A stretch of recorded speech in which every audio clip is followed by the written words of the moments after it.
नमस्कार छात्रों, आज मैं फिर आपके सामने उपस्थित हुआ हूँ। आज आपको मैं एमए सेकेंड सेमेस्टर वाले छात्रों के लिए आधुनिक आलोचना के प्रमुख वादों को लेकर आया हूँ और उसके कुछ सिद्धांतों की चर्चा मैं आपसे करूँगा। और आपको ये बता दूँ कि आपका जो तीसरा प्रश्न पत्र है काव्य शास्त्र, उस काव्य शास्त्र में आपको मैं प्लेटो के अनुकरण सिद्धांत को पढ़ा चुका, अरस्तु के अनुकरण त्रासदी विरेचन सिद्धांत को पढ़ा चुका, लोंजाइनस के उदात्त सिद्धांत को पढ़ा चुका और टी.एस. इलियट के निर्वैयक्तिकता के सिद्धांत को और परंपरा तथा वैयक्तिक परंपरा सिद्धांत को भी मैं आपको पढ़ा चुका हूँ। और आज जो लास्ट बचा हुआ है वो है आधुनिक आलोचना का प्रमुखवाद। आधुनिक आलोचना के प्रमुखवाद में आपको स्वच्छंदतावाद पढ़ना है, शास्त्रीयतावाद पढ़ना है, मार्क्सवाद पढ़ना है, मनोविश्लेषणवाद पढ़ना है, अस्तित्ववाद पढ़ना है, संरचनावाद पढ़ना है, विखंडनवाद, बिंबवाद, प्रतीकवाद और साहित्य के समाजशास्त्र को आपको पढ़ना है। तो चलिए छात्रों, आज मैं आपको आधुनिक आलोचना के प्रमुख वादों में स्वच्छंदतावाद और शास्त्रीयतावाद की चर्चा करूंगा और फिर इसके बाद अगले वीडियो में इसके आगे की चर्चा मैं आपसे करूंगा। तो छात्रों, आप लोग तैयार हो जाइए, थोड़ा ध्यान से पढ़िए। देखिए, क्योंकि आपके लिए ये पाश्चात्य काव्यशास्त्र बिल्कुल नया है। इससे पहले बीए थर्ड ईयर में पाश्चात्य काव्यशास्त्र रहा है, किंतु बहुत ही अल्प मात्रा में रहा है। पहली बार थोड़ी नीरसता आपको होगी, पर नीरसता को रस से युक्त होकर मैं आपको पढ़ाने का प्रयत्न करूंगा कि किस तरह से सरल शब्दों में पाश्चात्य काव्यशास्त्र को पढ़ा जा सके। तो चलिए मैं आपको शुरू करता हूँ स्वच्छंदतावाद पढ़ाना। स्वच्छंदतावाद आखिरकार है क्या, वो मैं आपको बताऊंगा।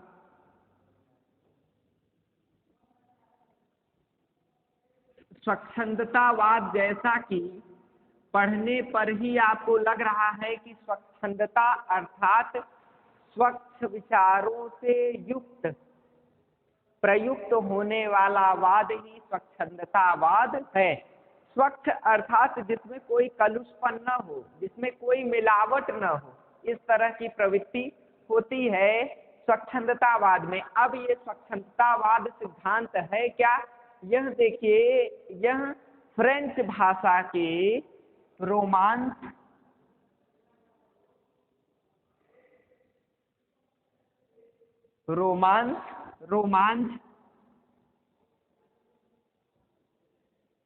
या रोमांटिक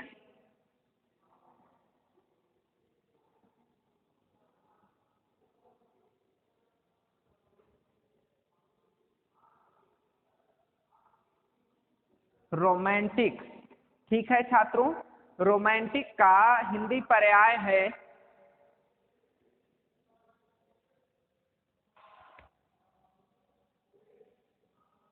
रोमांटिक के हिंदी पर्याय के रूप में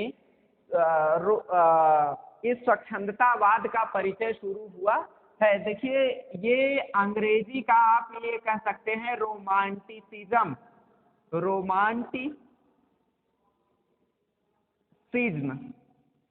देखिए छात्रों, रोमांस से फ्रेंच में रोमांस बना, रोमांस से रोमांटिक और फ्रेंच से अंग्रेजी में रोमांटिसिज्म के रूप में आया और इसका पर्याय स्वच्छंदतावाद होता है। इस तरह से स्वच्छंदतावाद धीरे धीरे विकसित हो करके रोमांटिसिज्म से विकसित हो करके हिंदी में स्वच्छंदतावादी विचारधारा के रूप में अवतरित हुआ है।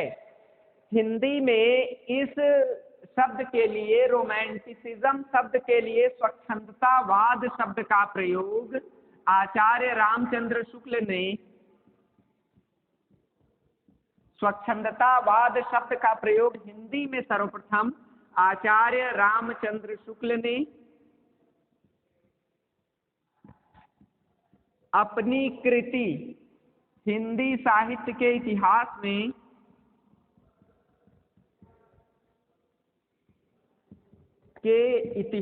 में श्रीधर पाठक की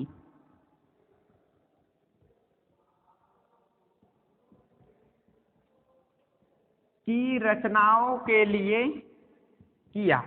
ठीक है, यानी हिंदी में सर्वप्रथम रोमांटिसिज्म शब्द का प्रयोग आचार्य रामचंद्र शुक्ल ने श्रीधर पाठक की रचनाओं के लिए किया। और रामचंद्र शुक्ल हिंदी का प्रथम स्वच्छंदतावादी कवि श्रीधर पाठक को सिद्ध करते हैं। जो देखिए, इसमें जो रोमांटिसिज्म शब्द है वह शब्द मूल रूप से फ्रेंच से है, जो फ्रेंच से रूपांतरित होकर अंग्रेजी में आया, अंग्रेजी से रूपांतरित होकर हिंदी में सर्वप्रथम श्रीधर पाठक की रचनाओं में अवतरित हुआ है। अब स्वच्छंदतावाद के संदर्भ में अलग अलग विचारकों ने अलग अलग विचारधाराएं दी हैं।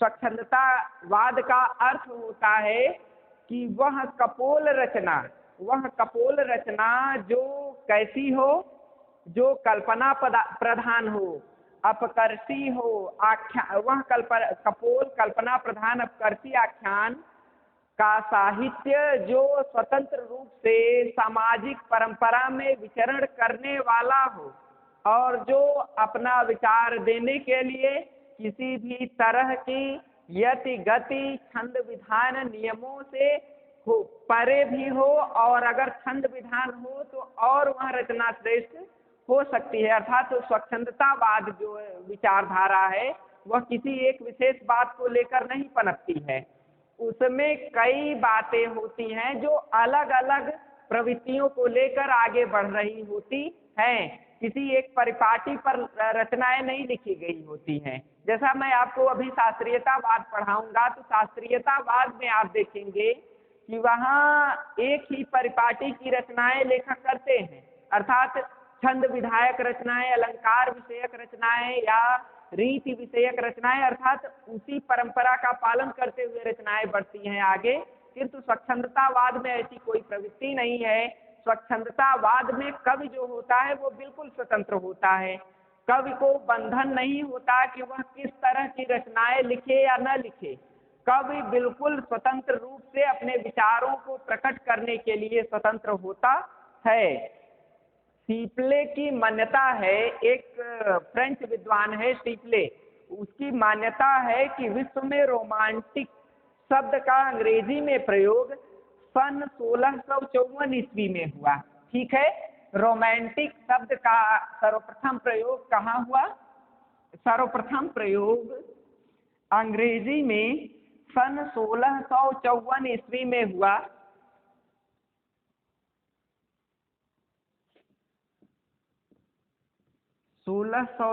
ईस्वी में यह शब्द अंग्रेजी में प्रयुक्त हुआ है और जिसका अर्थ होता है कि रोमांस के समान। रोमांटिक जो शब्द है वह शब्द कैसे है? लाइक अ रोमांस, लाइक अ रोमांस। ठीक है, लाइक अ रोमांस यानी रोमांस के समान स्वच्छंदता होती है। अब देखिए, वहां रोमांस का अर्थ आप अपने अनुसार नहीं करने लगिएगा, क्योंकि साहित्य का अर्थ दूसरा होता है। रोमांस का अर्थ प्रेम कहीं भी नहीं होता है।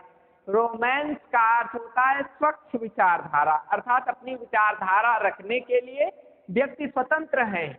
अब जैसे यदि हम किसी से लगाव या जुड़ाव रखते हैं तो उसके सामने अभी अपनी सभी बातें व्यक्त कर सकते।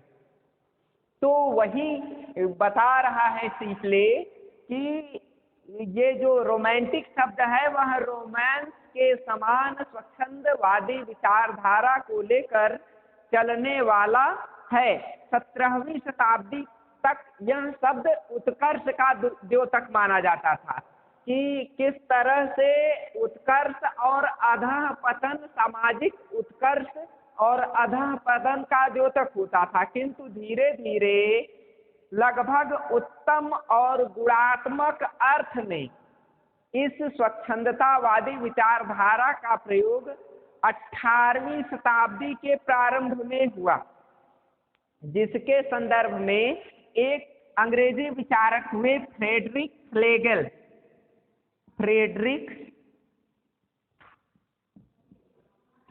श्लेगल,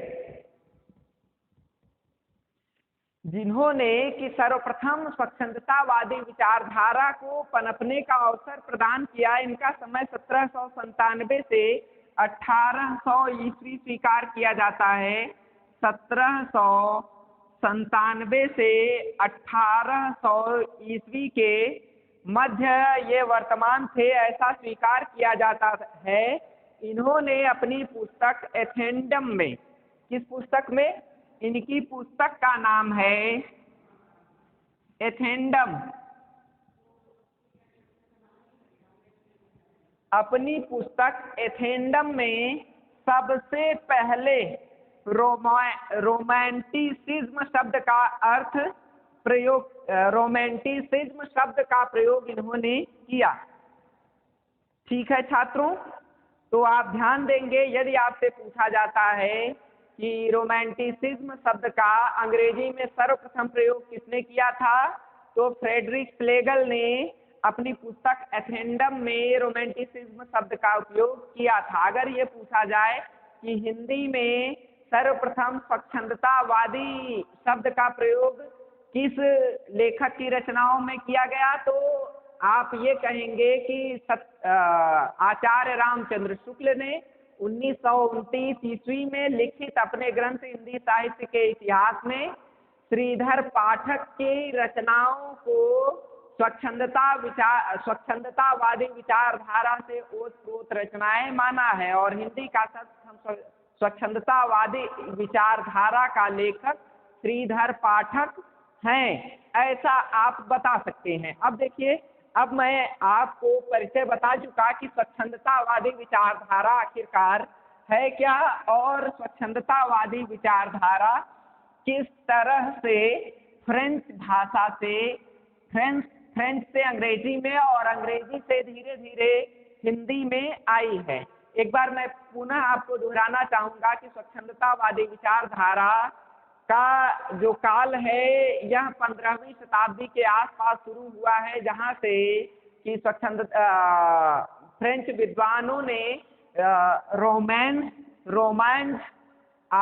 रोमांटिक आदि शब्दों के माध्यम से रचनाएं लिखना शुरू किया। फिर उसके बाद यह रचनाएं धीरे धीरे जब अंग्रेजी में प्रकाशित हुई तो अंग्रेजी विचारक जो थे, अंग्रेजी विचारधारा का अनुपालन करने वाले जो लेखक और कवि थे, उनमें सबसे श्रेष्ठ फ्रेडरिक श्लेगल हुए, जिन्होंने कि अपनी पुस्तक एथेंडम में इस स्वच्छंदतावाद के लिए रोमांटिसिज्म शब्द का प्रयोग किया, और जिससे प्रभावित होकर श्रीधर पाठक ने हिंदी में 1900 ईस्वी के आसपास स्वच्छंदतावादी विचारधारा से ओतप्रोत रचनाएं लिखना शुरू किया। और इस स्वच्छंदतावादी शब्द का प्रयोग रोमांटिसिज्म के लिए आचार्य रामचंद्र शुक्ल ने श्रीधर पाठक की रचनाओं के लिए प्रस्तुत किया है। अब चलिए हम स्वच्छंदतावाद के उद्भव और विकास की चर्चा करेंगे कि स्वच्छंदतावाद कब कब किस साहित्य में उदित हुआ है और इसका विकास कैसे हुआ है।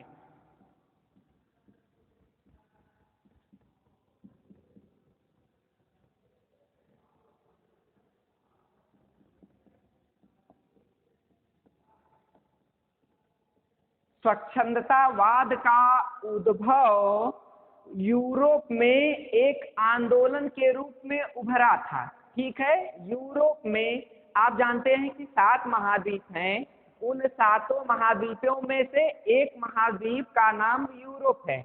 जैसे मैं आपको 7 महाद्वीप का नाम बता दूं कि एशिया, अफ्रीका, उत्तरी अमेरिका, दक्षिणी अमेरिका, यूरोप, अंटार्कटिका और ऑस्ट्रेलिया, इस तरह से 7 महाद्वीपों में यूरोप महाद्वीप सबसे प्रमुख महाद्वीप है। खास करके साहित्यिक और औद्योगिक विकास को लेकर यूरोप महाद्वीप में सबसे पहले यह विचारधारा पनपी, और फ्रांस की औद्योगिक क्रांति, क्योंकि फ्रांसीसी लोग अधिकांशतः पूरे विश्व पर व्यापार करने के लिए निकले थे, धीरे धीरे अपना व्यापार करने के लिए वो राजनीतिक सत्ता भी हासिल करना चाहते थे, जिस कारण से वहाँ के लोगों ने औद्योगिकरण करना शुरू किया, लोगों की मान्यताओं पर कुठाराघात करना शुरू किया केवल अपने फायदे के लिए।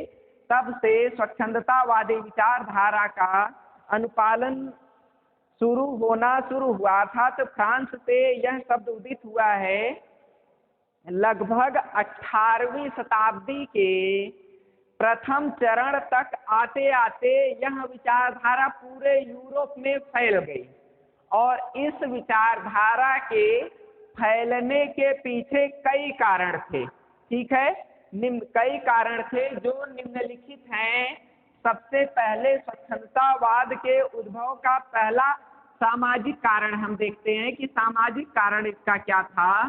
स्वच्छंदतावाद के उद्भव का सामाजिक कारण ये था कि इस दृष्टि से यदि हम आकलन करें तो यूरोप में सामंतवादी लोगों का बोलबाला था। सामंतवाद से तात्पर्य यदि हम भारतीय परिप्रेक्ष्य में तुलना करें तो जो सेठ और साहूकार नहीं होते हैं, यानी किसी भी देश में जो उच्च वर्ग का होता था, जो कुलीन वर्ग का होता था, वह बंधुआ मजदूरों को अपने साथ रखता था और उनका शोषण करके कार्य करवाता था।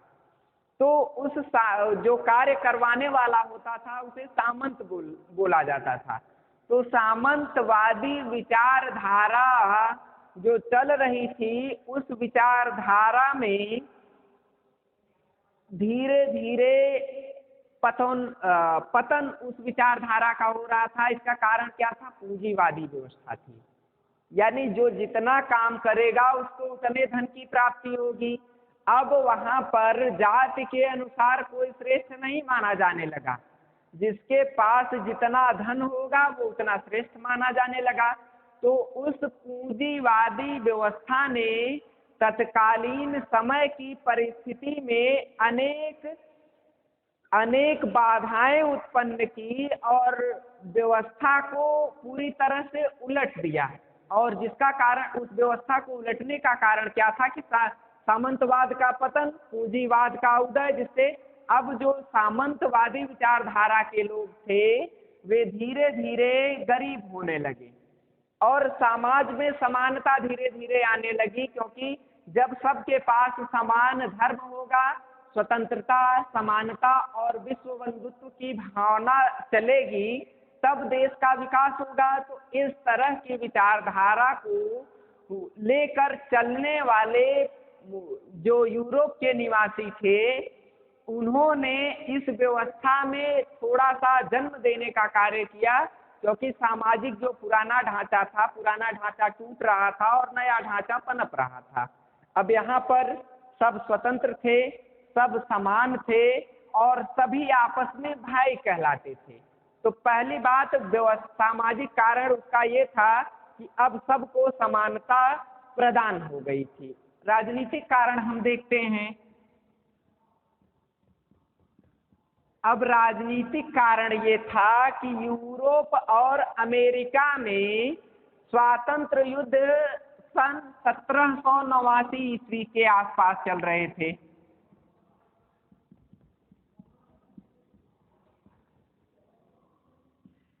जब स्वतंत्र युद्ध 1789 ईस्वी के आसपास चले, कुछ दिनों में अमेरिका विजयी हुआ। तो वहां के जो लोग थे वे शासन प्रशासन करने की अपनी नीति विकसित कर रहे थे और दूसरी तरफ जो फ्रेंच के लोग थे, फ्रांसीसी लोग थे, इन्होंने एक नारा दिया था, स्वतंत्रता, समानता और विश्व बंधुत्व, अर्थात लेफ्ट की जो पार्टियां थी उनका उदय हुआ। तो वहां से हम यदि आकलन करें, वहां से स्वच्छंदतावादी प्रवृत्ति राजनीतिक रूप से पनपी। आपने देखा कि सामाजिक परिस्थितियों के अंतर्गत सामंतवादी विचारधारा का पतन हुआ और पूंजीवादी व्यवस्था का उदय हुआ। तो इसके परिणाम स्वरूप समाज भी परिवर्तित हुआ। राजनीतिक परिस्थितियों के अंतर्गत फ्रांस में और अमेरिका में 1789 ईस्वी के आसपास गृह युद्ध चलने के बाद जब वह युद्ध समाप्त हुआ तो युद्ध की समाप्ति के बाद एक नए राजनीतिक ढांचे का निर्माण हुआ जिससे स्वच्छंदतावाद का उदय हुआ। और दार्शनिक कारण, तीसरा कारण, दार्शनिक कारण का जब हम आकलन करेंगे तो हमें यह मिलेगा कि एक अमेरिका के महान दार्शनिक थे सेफ्ट-बरी। सेफ्ट-बरी का प्रभाव अमेरिका और पूरे यूरोप के निवासियों पर पड़ रहा था। पुरानी जो जातिगत धर्मगत मान्यताएं थी उनमें धीरे धीरे सुधार हो रहा था। तो उस सुधार के फलस्वरूप दार्शनिक दृष्टि से भी परिवर्तन देखने को मिल जाता है। तो स्वच्छंदतावाद के उदय का दार्शनिक कारण विभिन्न दार्शनिकों द्वारा धार्मिक रूढ़ियों पर किए जा रहे प्रहार सफल हो रहे थे, जिससे धर्म अपने वास्तविक रूप में आ रहा था। अगला कारण जब हम देखेंगे तो साहित्यिक कारण देखेंगे कि साहित्य में क्या चल रहा था।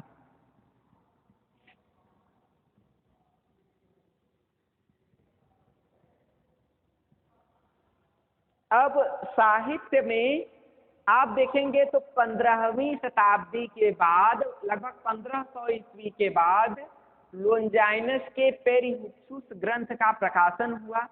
तो वहां से आप उदात्तता की गरिमा को साहित्य में पाते हैं, अर्थात साहित्य के नए रूप को पाते हैं। इसके बाद एडलर, युंग, पर्सी, रूसो की मानव स्वतंत्रता की धारणा, वर्ड्सवर्थ की काव्य संबंधी धारणाएं भी साहित्य में प्रचलित हो रही थी, जिसके प्रभाव से पूरे साहित्य में एक नयापन देखने को मिलता है, जिसे हम स्वच्छंदतावादी विचारधारा कह सकते हैं। तो इस दृष्टिकोण से भी साहित्य में स्वच्छंदतावाद की प्रवृत्ति पनप रही थी। तो स्वच्छंदतावाद के आपने के उदय के 4 कारणों को पढ़ा। सामाजिक कारण को भी पढ़ा कि समाज में सामंतवादी व्यवस्था का अंत हो रहा था और समाज में समानता और भ्रातृत्व की भावना का उदय हो रहा था। राजनीतिक कारण अर्थात साम्राज्यवादी व्यवस्थाएं जो अमेरिका और फ्रांस में थी उनका अंत हो गया था। अब वे देश स्वतंत्र रूप से शासन कर रहे थे। और फिर इसके बाद दार्शनिक कारण में आपने देखा कि सेफ्ट-बरी और वर्क मेरिट्स जैसे महान दार्शनिक हुए, जिन्होंने कि धार्मिक रूढ़ियों पर अपने प्रभाव छोड़ दिए, जिससे कि जो धर्म में त्रुटियां आ गई थी उन त्रुटियों का सुधार हो गया। और फिर इसके बाद साहित्यिक कारण में आपने देखा कि लोंजाइनस, युंग, एडलर, मार्क्स और वर्ड्सवर्थ की काव्य संबंधी मान्यताएं भी जन्म ले चुकी थी, जिसके परिणाम स्वरूप स्वच्छंदतावादी विचारधारा ने अपना जन्म लेना शुरू कर दिया। फिर रूसो ने ये कहा था, इसके बाद हम देखेंगे कि उसी समय में लगभग 18वीं शताब्दी के प्रारंभ 18वीं शताब्दी के अंत में रूसो ने कहा था, mom is born free, mom is born free, but mom is born free but is bound everywhere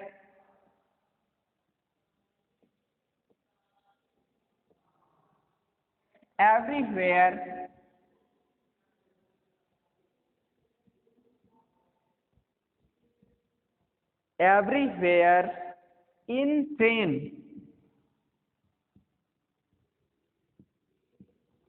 अर्थात कि जो रूसों की ये मान्यता थी कि माता तो पुत्र को स्वतंत्र रूप से जन्म देती है, लेकिन कुछ बॉन्ड, ठीक है, कुछ बॉन्ड हर जगह लगा करके व्यक्ति की स्वतंत्रता में बाधा पहुंचाते हैं।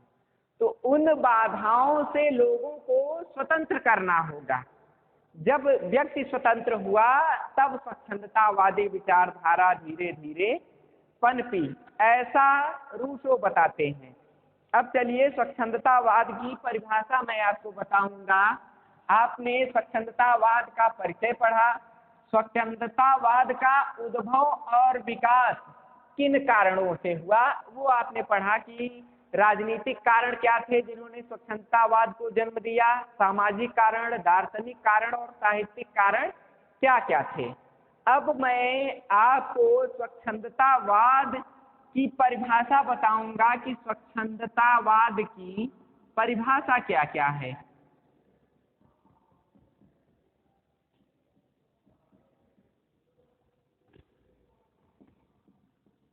देखिए, स्वच्छंदतावाद किसी एक मत को लेकर तो आगे बढ़ता नहीं है। इस कारण से जितने भी विद्वान हुए हैं उन्होंने स्वच्छंदतावाद की परिभाषा अपने अपने अनुसार अलग अलग ढंग से प्रस्तुत की है।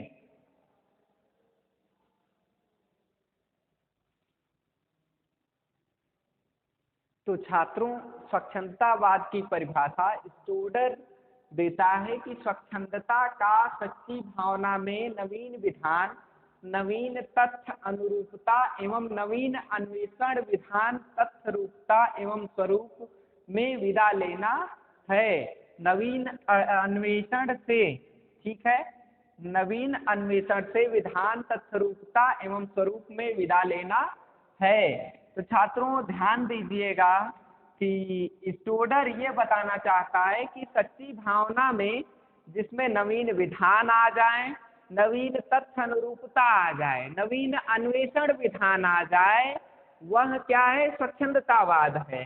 वाट्स डट्टन क्या कहता है कि काव्य कला में कुतूहल की जो भावना का पुनर्जन्म है, कुतूहल की भावना का, अर्थात हमें जानने की जो जिज्ञासा है, वो जानने की जिज्ञासा की जितनी तीव्र इच्छा होती जाएगी उतनी तीव्रता के साथ स्वच्छंदतावाद पनपता जाएगा। अर्थात जानने की इच्छा जहां आ जाए वो स्वच्छंदता है।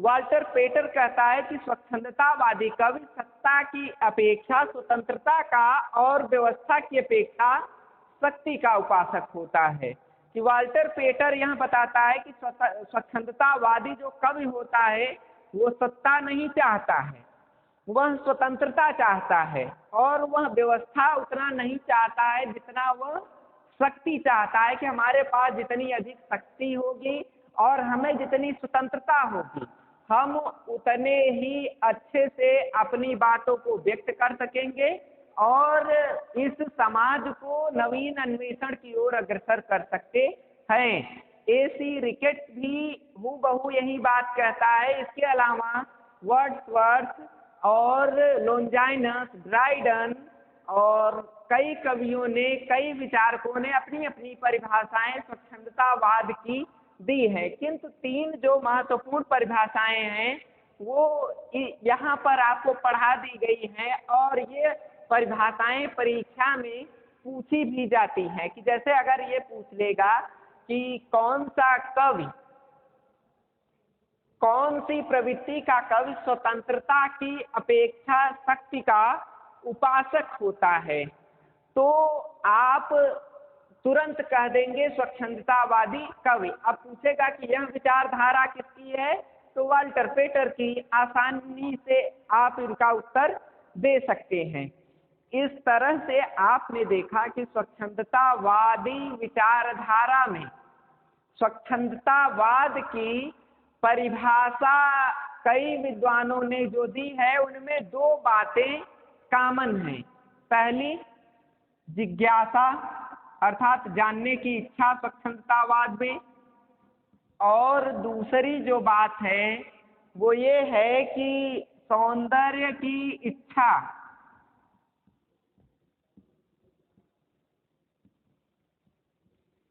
अर्थात जो स्वच्छंदतावादी कवि है वह जिज्ञासु प्रवृत्ति का होता है।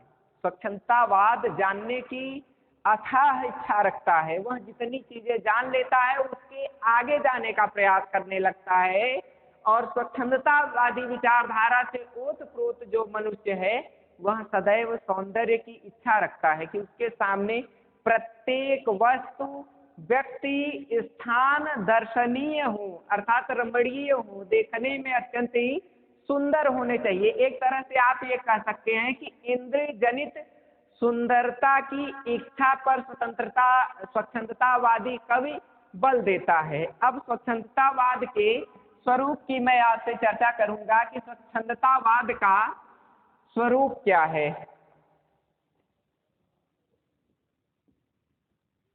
स्वच्छंदतावाद का स्वरूप, स्वच्छंदतावाद जैसा कि आप पहले ही जानते हैं कि स्वच्छंदतावादी जो कवि है वह विवेक और कल्पना की समस्त शक्तियों पर बल देता है। विवेक से व्यक्ति के चरित्र का विकास होता है। विवेक का काम है विश्लेषण करना और कल्पना का कार्य क्या है? जोड़ना। विवेक प्लस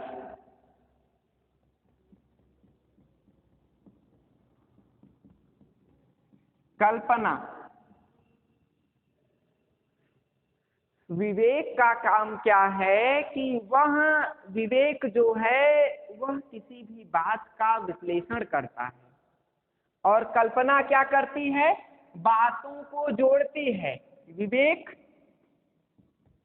विश्लेषित करता है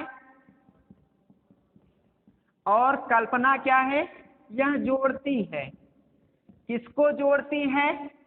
समाज को जोड़ती है। जब इन दोनों का विश्लेषण और जोड़ना, जब किसी भी बात को विश्लेषित करके जोड़ दिया जाता है तो वहां किसकी उत्पत्ति होती है? स्वच्छंदतावाद की। ठीक है, अर्थात स्वच्छ विचारों की सृष्टि हो जाती है जब हम विवेक और कल्पना के मेल को पाते हैं।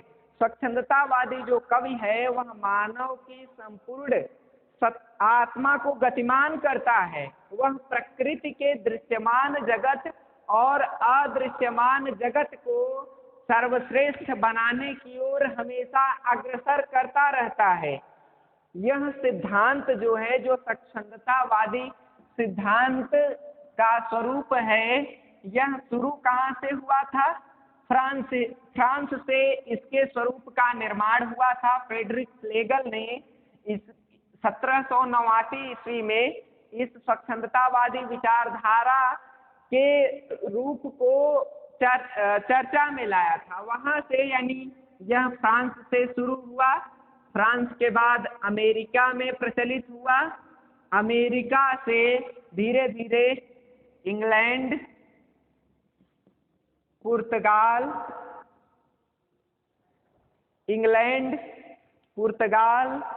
इटली, स्पेन, रूस, पोलैंड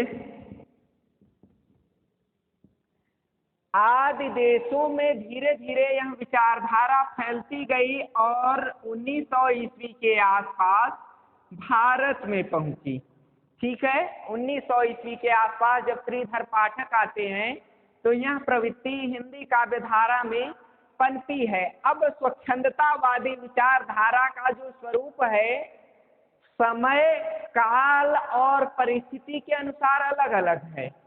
जैसे यदि हम भारत के परिप्रेक्ष्य में इस विचारधारा का आकलन करना जब शुरू करेंगे तो हमें यह मिलेगा कि जो अमेरिकी विचारधारा थी, अमेरिकी स्वच्छंदतावाद जो था और भारतीय स्वच्छंदतावाद, वह अलग अलग प्रवृत्ति का है। अब अमेरिका की प्रवृत्ति क्या थी, क्योंकि वहां पर सामंतवाद का अंत हुआ था, सामंती व्यवस्था का अंत हुआ था, पूंजीवादी व्यक्ति थे। तो पूंजीवादी व्यक्ति के सामर्थ्य को देख करके जो बातें कही गई थी वो स्वच्छंदतावाद में आती है। लेकिन जो भारतीय स्वच्छंदतावाद है वह भारत की स्वतंत्रता को लेकर के है, क्योंकि भारत का व्यक्तित्व, भारतीय लोग गुलाम थे अंग्रेजों के, तो अंग्रेजों के विरुद्ध एक ऐसा साहित्यिक अभियान जो अंग्रेजों का साहित्य के माध्यम से विरोध करता था वह स्वच्छंदतावाद कहलाया।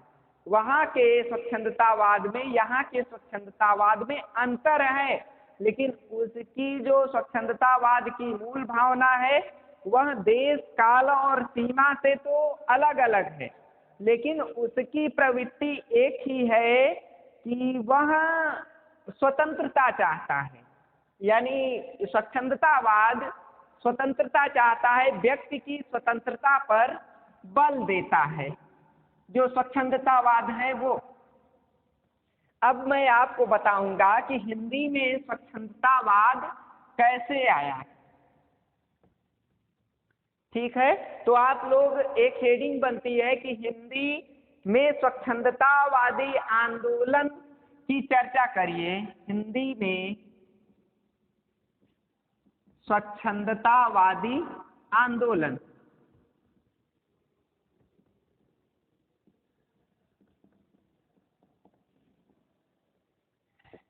हिंदी में स्वच्छंदतावादी आंदोलन आप सब जानते हैं कि बंगला साहित्य का और मराठी साहित्य का आदिकालीन हिंदी में या हिंदी की खड़ी बोली में बहुत प्रभाव पड़ा है। तो स्वच्छंदतावादी जो विचारधारा थी यह भी बंगला साहित्य से, रविंद्रनाथ टैगोर के साहित्य से धीरे धीरे चर्चित होकर हिंदी में पनपी। और सर्वप्रथम रविंद्रनाथ टैगोर की रचनाओं को पढ़ने वाले श्रीधर पाठक की रचनाओं में इस प्रवृत्ति का दर्शन होता है। और इसका विकास काल, ये तो उद्भव हो गया, अब इसका विकास काल कब से कब तक था? सन 1918 से 1936 ईस्वी तक यह विचारधारा हिंदी में सबसे ज्यादा चर्चित रही थी, क्योंकि जो छायावादी विचारधारा है वह स्वच्छंदवादी विचारधारा से बहुत मेल खाती है। स्वच्छंदतावादी विचारधारा में जो जो विशेषताएं हैं हूबहू वही विशेषताएं इस छायावादी साहित्य में भी पाई जाती हैं। अब देखिए दोनों में समानता कहाँ कहाँ है, किन किन बातों में समानता है। अर्थात हिंदी में स्वच्छंदतावादी आंदोलन, अगर हम कहते हैं कि छायावादी समय को मान लेते हैं, तो छायावादी रचनाओं की जो प्रवृत्तियां हैं वो स्वच्छंदतावादी रचनाओं की प्रवृत्तियां हैं। तो किन किन बातों में समानता है वो मैं आपको बताऊंगा। जैसे सौंदर्यवादी भावना,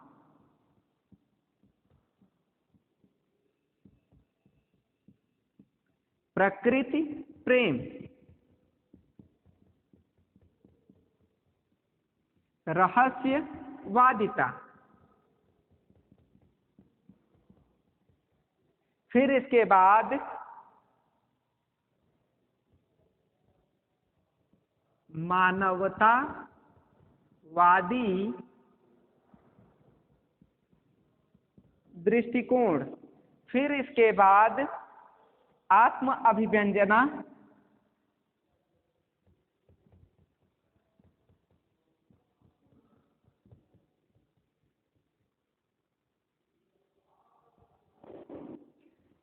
लघु मानव की प्रतिष्ठा,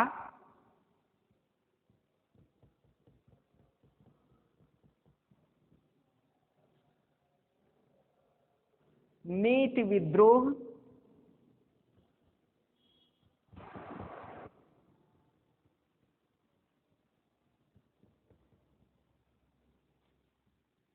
वैयक्तिकता,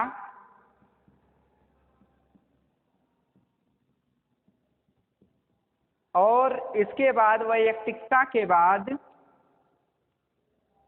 प्राचीन संस्कृति के प्रति मोह,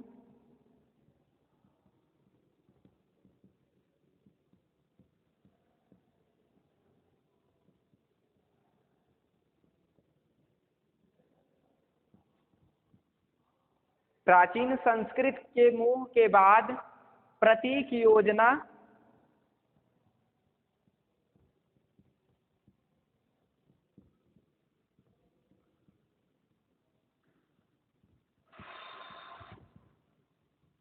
आधुनिकता से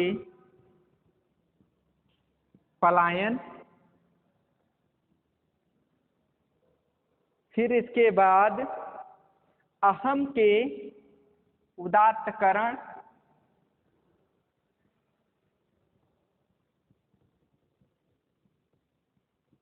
अहम का उदात्तकरण और सृजन की अस्पष्टता।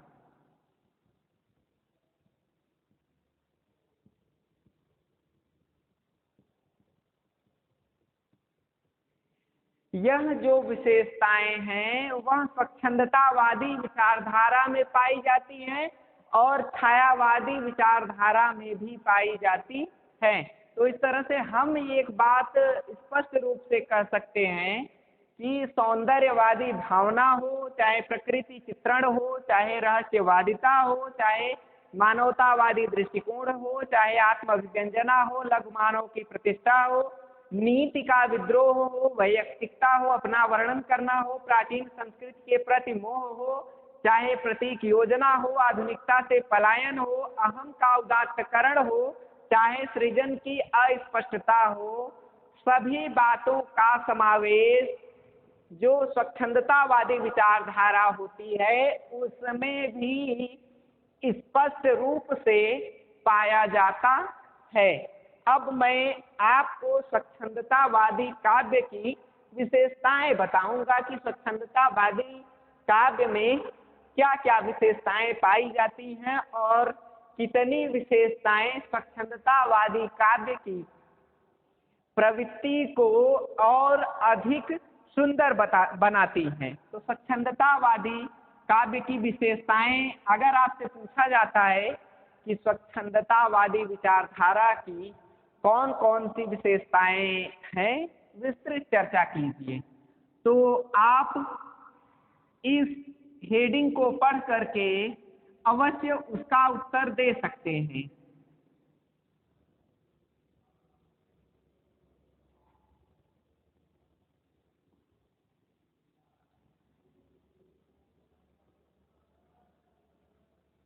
स्वच्छंदतावाद की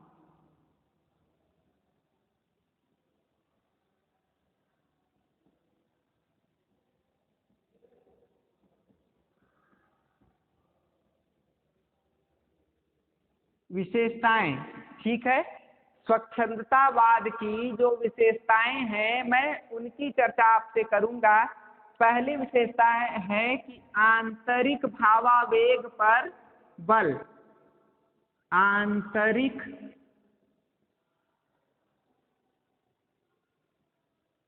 भावावेग पर बल। देखिए छात्रों, पहली जो स्वच्छंदतावाद की विशेषता है वह व्यक्ति के व्यक्तित्व के आंतरिक बातों पर जोर डालता है। व्यक्ति की बाह्य सुंदरता वह नहीं देखता है, आंतरिक सुंदरता कितनी है।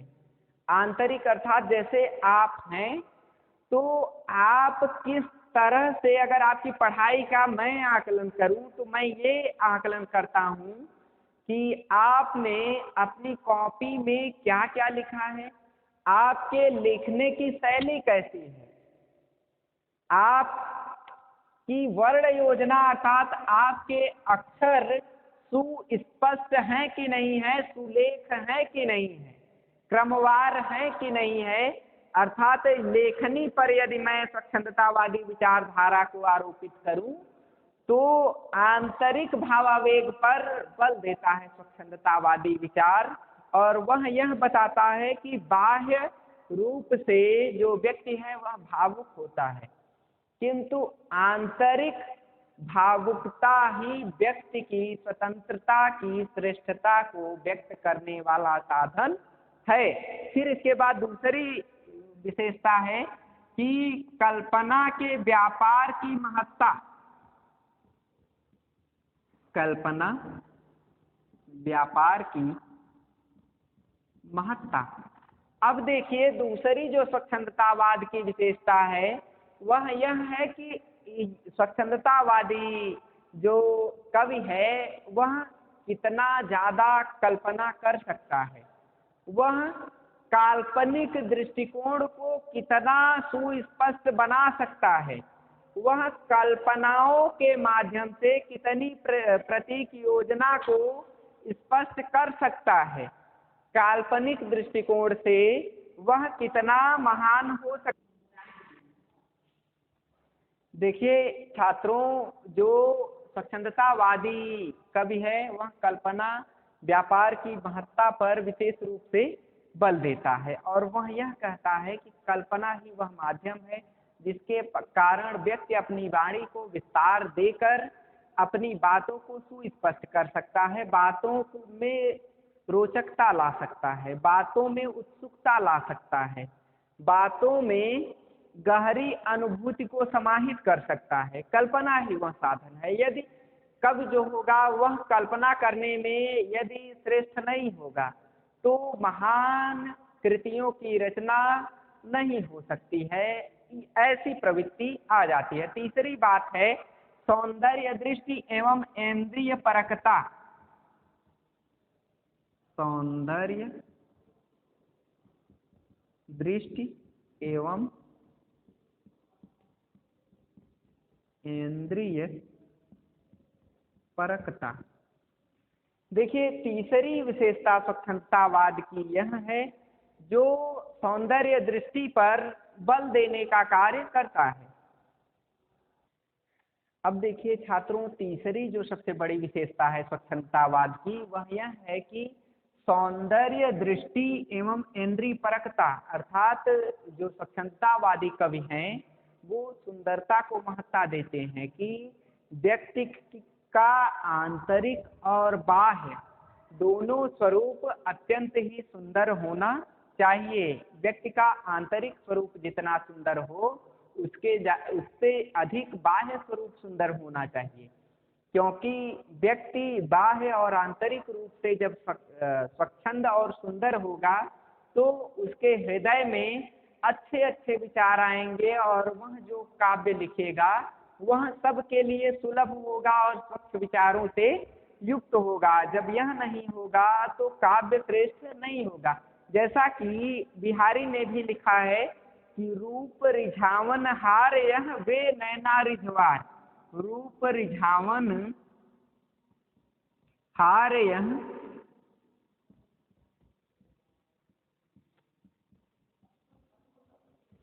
वे नैना रिझवार,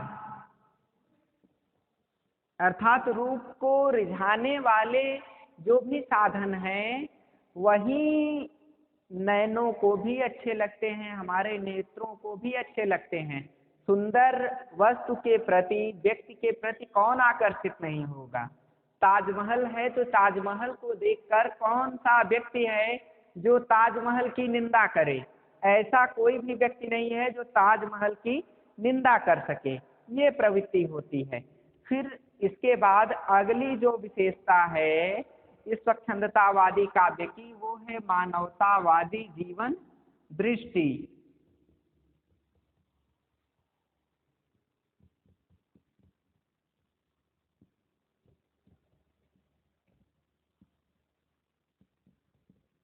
जो स्वच्छंदतावादी काव्य धारा है वह मानवतावाद पर विशेष रूप से सबका ध्यान केंद्रित करता है कि व्यक्ति में सबसे ज्यादा मानव हित को देखने की प्रवृत्ति होनी चाहिए। मानव की प्रतिष्ठा ही सबसे बड़ा ध्येय प्रत्येक मनुष्य का होना चाहिए। अहम ब्रह्मास्मि, अर्थात प्रत्येक व्यक्ति में व्यक्ति को ईश्वर के रूप का दर्शन करना चाहिए। क्योंकि जब प्रत्येक व्यक्ति में ईश्वर के रूप को मानेगा तो वह न तो दूसरों को कष्ट पहुंचाएगा और न तो दूसरे उसे कष्ट पहुंचाएंगे, अर्थात मानवतावादी दृष्टिकोण का समर्थन करता है। जैसा कि स्वच्छंदतावादी विचारधारा से ओतप्रोत जयशंकर प्रसाद जी कहते हैं, समरस थे जड़ या चेतन, समरस थे जड़ या चेतन,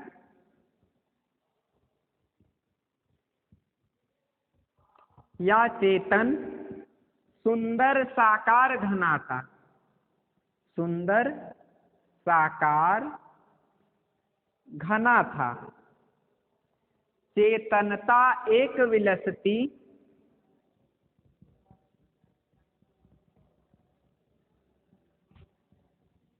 आनंद अखंड घना था, आनंद अखंड बना था। फिर वे आगे कहते हैं, शक्ति के विद्युत कण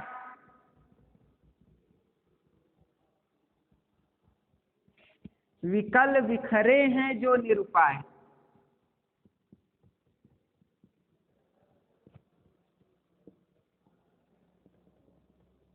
जो निरुपाय समन्वय उनका करें,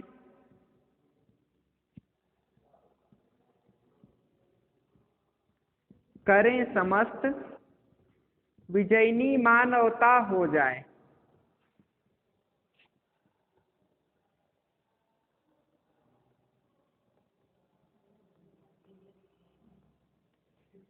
अर्थात जो शक्ति के विद्युत कण, अर्थात जो भी शक्ति बिखरी हुई है मानवतावाद में, उनके लिए कोई ऐसा उपाय किया जाए कि सब एक हो जाए, जिससे मानवतावाद विजयी हो जाए, मानवतावाद हमेशा के लिए विजित रहे, हमेशा के लिए विजयी रहे। अर्थात उसे एक करने में किसी भी तरह का कोई यत्न न करना पड़े, वो पहले से ही एक रहें, ताकि मानवतावादी दृष्टि, जीवन दृष्टि सदैव बनी रहे।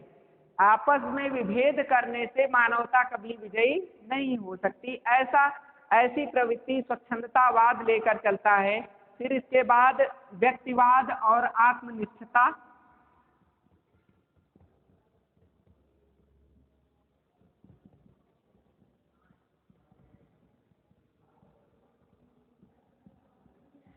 जो स्वच्छंदतावादी विचारधारा है वह व्यक्तिवाद और आत्मनिष्ठता पर बल देता है, यानी व्यक्ति जो है अपना लाभ सोचता है। स्वच्छंदतावादी विचारधारा वाला कवि वह दूसरे के लाभ पर तनिक भी जोर नहीं देता है, अर्थात अपने लाभ के लिए सर्वत्र वह प्रयासरत रहता है। स्वच्छंदतावादी विचारधारा का जो अनुपालन करने वाला कवि है। इसके बाद प्रकृति के प्रति अनुराग रखने वाला भी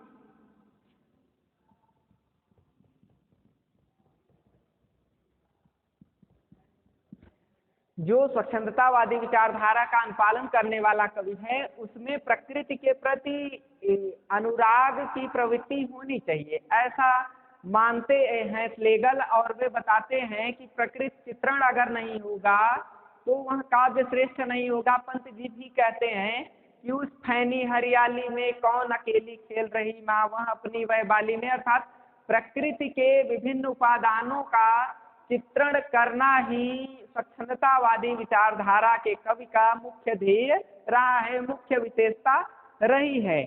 राष्ट्र प्रेम,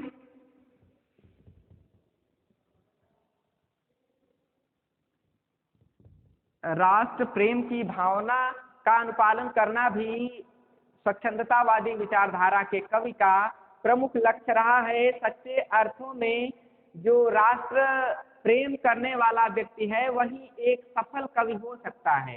यदि सफल कवि बनना है तो हमें राष्ट्रभक्ति दिखानी होगी, इस तरह की प्रवृत्ति व्यक्ति में आनी चाहिए।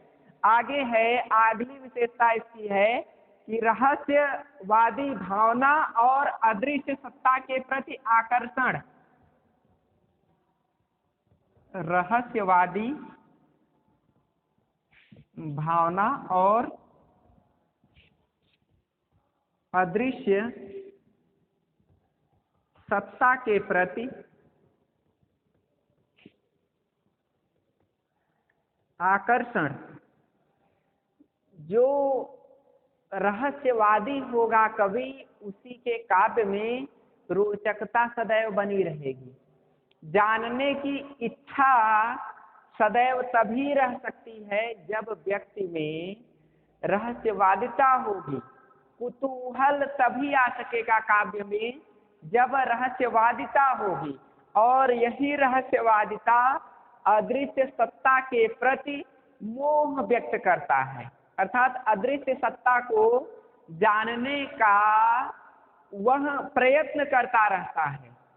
जो मौन निमंत्रण कविता हम पंत की देखते हैं, उसमें भी इसी बात को चित्रित किया गया है। मौन निमंत्रण पूरी की पूरी कविता, न जाने सौरभ के नित कौन निमंत्रण देता मुझको मौन, ये जो पंक्ति है ये उसी बात को चित्रित करती है कि अदृश्य सत्ता आखिर कैसी है, उसका स्वरूप कैसा है, वह कितनी विस्तृत है।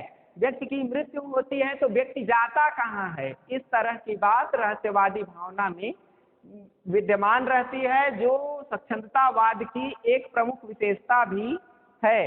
इसके अलावा जो स्वच्छंदतावादी काव्य है उसमें कई तरह की विशेषताएं और भी पाई जाती हैं, जैसे मानवतावादी जीवन दृष्टि, लघु मानव की प्रतिष्ठा, स्त्री शिक्षा के प्रति आकर्षण, इन और विधवा विवाह इत्यादि की बात भी स्वच्छंदतावादी विचारधारा में आती है।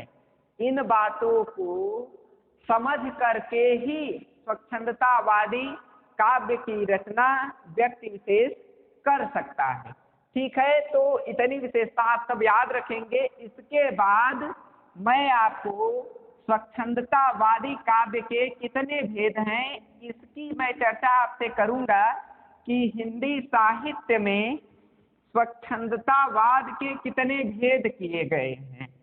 ठीक है, तो चलिए देखते हैं कि स्वच्छंदतावादी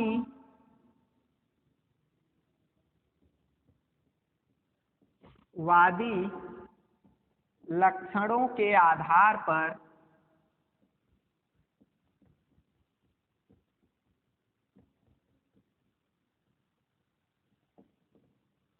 स्वच्छंदतावाद के भेद। इस आधार पर यदि हम हिंदी परिप्रेक्ष्य में इसका आकलन करें तो इसके तीन भेद होते हैं। पहला विषयगत लक्षण,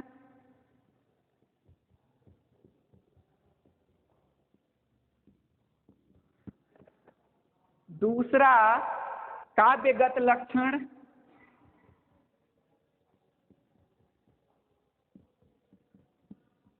और तीसरा शैलीगत लक्षण।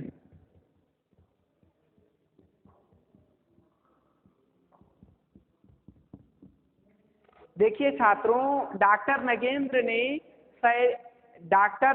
ने स्वच्छंदतावाद के तीन भेद किए गए हैं। विषयगत लक्षण के अंतर्गत वे बिंदु आते हैं जो राष्ट्रगत या अतीत की भावना का अनुपालन करने वाले काव्य हैं, वे विषयगत लक्षणों के अंतर्गत आते हैं। काव्यगत लक्षणों के अंतर्गत वे स्वच्छंदतावादी ग्रंथ आते हैं जिन्होंने कि काव्य की परिसीमाओं का अनुपालन करते हुए, जैसे रस, छंद, अलंकार, भाषा, शैली, गुण, रीति इत्यादि का अनुपालन करते हुए महाकाव्य खंड काव्यों की रचना हुई है। इनमें इन कविताओं का उत्स होता है दैवीय प्रेरणा।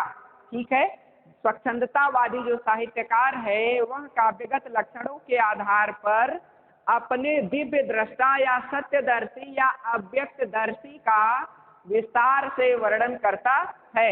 अब तीसरी जो विशेषता है वो शैलीगत लक्षण के आधार पर स्वच्छंदतावादी काव्य ऐसा काव्य लिखा जाता है जिसमें उत्प्रेरणा तथा कल्याण शक्ति को बल दिया जाता है। साहित्यकारों के लिए शिल्प नियमों का अनुपालन करते हुए छंद विधानों का यदि पालन न भी हो, फिर भी शैली के माध्यम से उत्कृष्ट काव्य की रचना करना स्वच्छंदतावादी तीसरा काव्य माना जाता है। अर्थात डॉक्टर नगेंद्र ने 3 लक्षणों, स्वच्छंदतावादी काव्य को लक्षणों के आधार पर 3 भेदों में विभाजित किया गया है। विषयगत, काव्यगत और शैलीगत, 3 आधारों पर ही इसके भेद हो सकते हैं। निष्कर्ष रूप में हम कह सकते हैं कि स्वच्छंदतावादी जो काव्य है वह भाव, चिंतन, काव्य शिल्प तीनों दृष्टियों से साहित्य में अपना विशिष्ट स्थान रखता है। ठीक है, आज मेरी तरफ से स्वच्छंदतावादी जो काव्य है वह समाप्त हुआ। अगले दिन जब हम मिलेंगे तो शास्त्रीयतावाद इत्यादि काव्य लक्षणों की चर्चा करेंगे। शास्त्रीयतावाद, मार्क्सवाद, मनोविश्लेषणवाद इत्यादि जो काव्य लक्षण हैं, काव्य की आधुनिकवाद हैं, उनकी चर्चा करेंगे। तब तक के लिए धन्यवाद, बहुत बहुत धन्यवाद। जय हिंद, जय भारत।